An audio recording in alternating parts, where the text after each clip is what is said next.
The Shimmering Magi by Sebastian Iturralde, Part 7. Caleb approached Minerva, still trying to understand what had happened.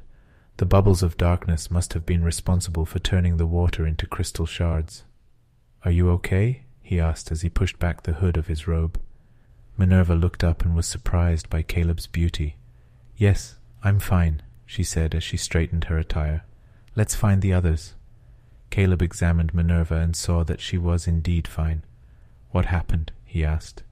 "Those things came at us from everywhere," she said. "Follow me," said Caleb, and he continued to move on his water droplets through the tunnel of light. Minerva was still agitated by the situation. The darkness bubbles had blocked the light completely. She thought it would be impossible to escape. She remembered the force she felt before opening her eyes and seeing that the bubbles had been destroyed.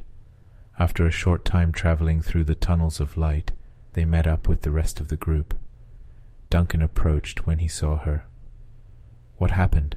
Caleb explained to the group that Minerva had taken the wrong path, and he decided to follow her.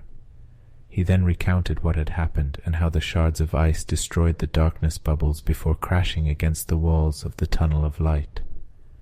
Minerva was the most surprised by the description of what had happened. She tried to understand the source of the destructive force that saved her, but couldn't imagine anything. The group ended their excursion to the tunnels of light and returned to Neptilius. On the journey, Minerva couldn't stop thinking about what had happened. The fear she felt when those bubbles of darkness, which she had never seen before, approached her. On the return trip, she noticed that fewer bubbles were appearing. Her companions continued to destroy them as they passed. After a short time, they returned to the water-walled and floorless room where they started their adventure. Minerva didn't wait a moment before crossing the wall. When she returned to Neptilius, she fell to her knees. The exhaustion was overwhelming and she couldn't take it anymore. She lay down on the corridor floor and closed her eyes to rest. Duncan went after her and helped her to the floor. "Are you okay?" he asked. Minerva looked at him with a smile. "I think I'm going to survive," she said. "You had me worried," he said. "I never knew when you took another path." "It was so sudden," she said, and allowed Duncan to help her up. The two of them walked through the corridors of Neptilius. Duncan led them to the infirmary.